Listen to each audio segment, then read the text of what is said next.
The pigment of the skin on the lips varies from person to person, and no shade, size, or shape is more beautiful or better than the other. However your lips are right now are beautiful. Dark lips are an extremely common concern in those with patients of skin of color. Often patients come into my clinic embarrassed or ashamed of lip hyperpigmentation. So in today's video, we'll review the different causes of lip hyperpigmentation, different treatment options you can do to get rid of lip pigmentation or hyperpigmentation, including things that you can do at home. We're going to review the Dr V LipX Kit, and we'll also go over some different home remedies that you can do to help get rid of the hyperpigmentation on the lips. Hi beautiful people, I'm Dr. Alexis Stevens. I'm a board certified dermatologist. My background is in cosmetic chemistry. I take all of my knowledge and deliver it to you so that you can make the best skincare decisions. So if you're looking for a skin inclusive community, please give this video a like, a thumbs up, and subscribe to join the family. So when it comes to lip hyperpigmentation, the causes are so vast. It can come from things like your lifestyle choices, whether or not you get a lot of sun exposure. Are you putting lip balm with SPF on? It can come from things that you choose to eat. So if you drink a lot of hot teas, a lot of hot coffees, if you're someone who loves a lot of spices in their food and you're always having things with like turmeric or cinnamon, it could even come from your toothpaste choice if it causes you irritation. It could come from long wear cosmetics. So if you're wearing something that has like a long wear lipstick or a matte stain that's very dark, causes irritation, it can come from that as well. It can come from things like the supplements you take. So if you're taking a lot of iron or if you're consuming something with a lot of heavy metal, that can also play a role. Someone who does a lot of lipping, lick biting, or chewing, causing chronic dehydration of the lips, causing cracking and fissures of the lips, can get post-inflammatory hyperpigmentation on the lips. There's even something called phytophotodermatitis, which is more commonly known as margarita rash. So if you're having a lot of lime or lemon or citrus foods constantly on the lips, that can cause an irritation and a sun reaction, which looks like a darker spot that shows up on your lip. Genetics also play a very large role in lip hyperpigmentation. So if mom or dad has lip hyperpigmentation, you too may have developed lip hyperpigmentation.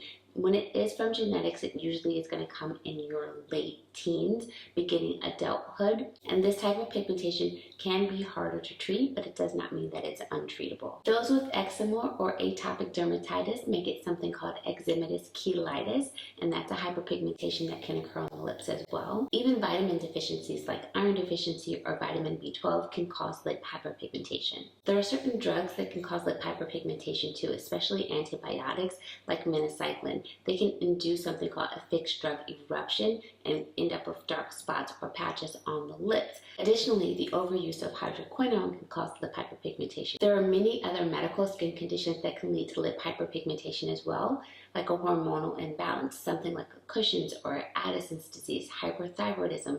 These can all lead to excess melanin deposits on the lip, even proteiga or PGS.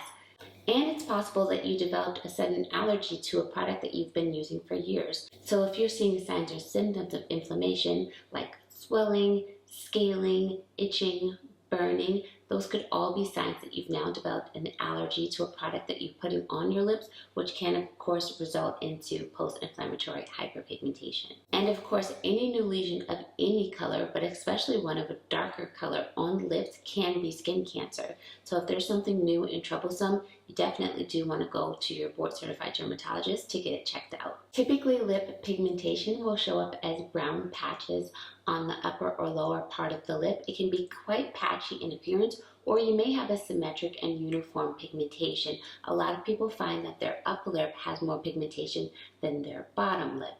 Pigmentation around the mouth can also show up in multiple other places. So you may not get it just on your lips. You may also have it on your tongue, your buccal mucosa, or even your palate of your mouth.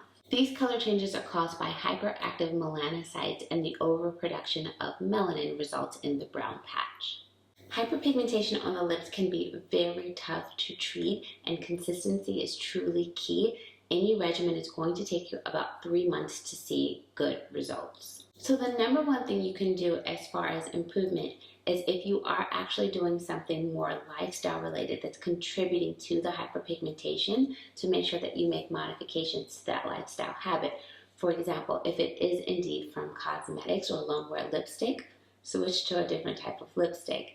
If it's from always having hot soups with gingers and other spices, you may want to switch the way that you choose to drink the soup. If instead of bringing the bowl to your mouth and kind of letting the soup sit on the lips, you may want to be a little bit more strategic and maybe use the soup in one of those cups where you can sip it. There's a lot of other strategies that you can use. If it is from consuming a lot of hot teas or hot coffees, you may want to consume that tea or coffee with a straw instead. If it's from smoking, stop smoking. If it's from lip licking and lip chewing, stop doing the lip licking and the lip chewing. Always making sure to remove any lipstick before you go to bed, which you should be removing your makeup before you go to bed anyway, is key. So making sure that you're not sleeping in anything that's going to cause excessive pigmentation on your lips is important. Also, making sure that you're drinking a lot of water and staying hydrated is going to be very important for the mucosal health of your mouth, both on the inside and the outside of the lips. So things that you can do at home include using creams that have brightening agents in them, making sure that your lips are staying moisturized, making sure that you're putting on a mineral-based lip balm, at least SPF 30 is going to be key. You want to make sure that you're blocking out not only the UVA and the UVB rays, but you're also blocking out visible light. And you guys know from my other video, hopefully you checked it out, that that's very important if you're fighting hyperpigmentation. You also want to make sure that you're keeping the lips nice and moisturized. And doing an exfoliation treatment for your lips twice a week is going to be extremely helpful. This is an easy thing that you can do at home. As long as you have sugar and honey, you can make this happen. You can take 1 teaspoon of sugar, half a teaspoon of honey, mix it together and actually rub it on your lips for a nice gentle way to exfoliate the lips. And then once you're done with that, you can apply some coconut oil for moisturizer. Now that's something that I'm sure you have it in your kitchen right now that you can do that was going to help to exfoliate the lips. Rapid cell turnover is of course going to help with the pigmentation process. I know that some women struggle with their top lip being a different color than the bottom lip, and if you're wearing lipsticks or lip balms, this could be a little bit troublesome if you find that the color's not quite balanced. So to color balance or color correct, you could use something like the MAC Orange Prime and Prep pen. This will help you to balance out the lip color before you apply your lipstick so that everything looks even. And while DIY projects can be fun, they are not always the most effective. That's when the Dr V LipX Kit really will come in handy. Dr V's come up with an absolutely amazing home solution for your lip pigmentation.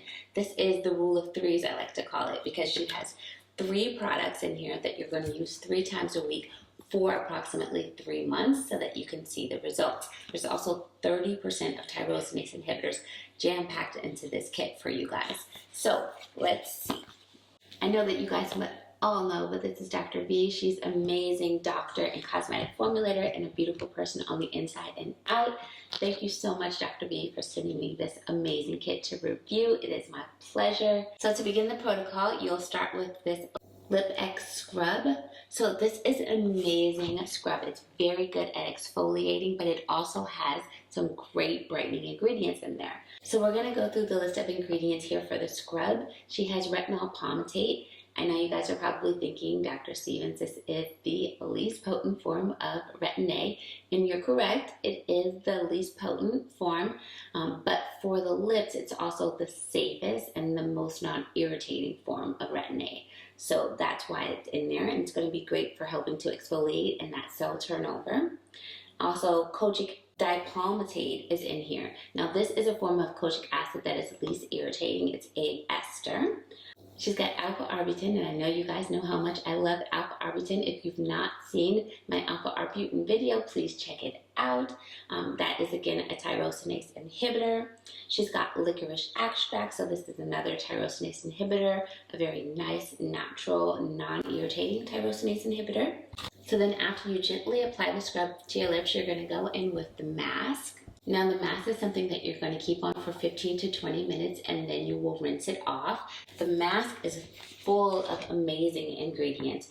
So she's formulated the lip mask with azelaic This is azelaic acid and glycerin. So anyone who's used azelaic acid or Phoenicia knows they can be a little bit irritating, have a little sting to it. And this is a much less irritating format of that, very important for the lips. And then she's got niacinamide. You guys know how much I love niacinamide. If not, please check out my niacinamide video. So niacinamide is going to be great for so many different things. There are brightening ingredients in niacinamide as it decreases that melanosome transfer, so the melanin doesn't quite get to the keratinocyte. It's like a stop sign that's being put up. It's also very good for just skin barrier repair as it increases the ceramides in the skin. It does tons of other things as well. And then again, alpha-arbutin, which is a tyrosinase inhibitor, and then phytic acid. Now this is another tyrosinase inhibitor, but it works in both the epidermis and the dermis, so very good tyrosinase inhibitor. And then after you've washed off the mask, you're going to go in with this incredible lip balm. It is so good, guys. Now the lip balm is something that you use every single night, regardless of if you're doing the other two treatment steps. The lip balm is full of amazing ingredients. There's 5 different tyrosinase inhibitors in here: octadecanoic acid, alpha-arbutin, kojic dipalmitate, niacinamide, potassium azelairyl diglycinate, and vitamin E, just to help protect and soothe and repair the skin barrier. I love this kit. I think this kit is going to do so amazing. She has conducted clinical studies as well, in which she looked at 24 different patients, 100% saw a decrease in pigment production. So I don't think you guys could go wrong with getting this kit if you're truly trying to fight your pigmentation at home. Again, thank you so much for sending me this amazing kit, Dr. V. I'm so happy that I have this to offer to my patients. Okay guys, so if you've done everything that we talked about and you're still struggling with your pigmentation, do not despair. There are actually in-office procedures that you can do as well. You could do a microneedling infusion treatment. You could do a chemical peel. And also dermal fillers with hyaluronic acid can help, because when you're adding volume to the lip, it actually will help to kind of stretch that color, and the lip will look lighter with the extra volume present. I hope that this video helped you if you are fighting hyperpigmentation and you are looking for a solution. If so, please give it a thumbs up and subscribe. I would absolutely love to have you join the family. Until next time, guys, be well.